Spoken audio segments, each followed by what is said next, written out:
Good afternoon বন্ধুরা। আজকে আমি কি লাঞ্চ মানে করেছি রান্না সেটা তোমাদেরকে দেখাবো। চলো, প্রথমে আছে এক হাঁড়ি ভাত, দেখা কোনো ধোঁয়া বেরোচ্ছে। তারপরে আছে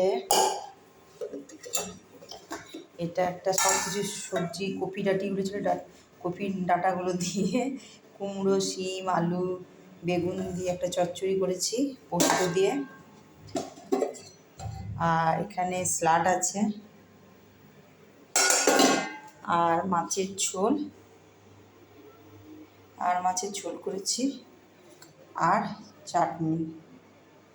এই হচ্ছে আজকে আমার লাঞ্চ।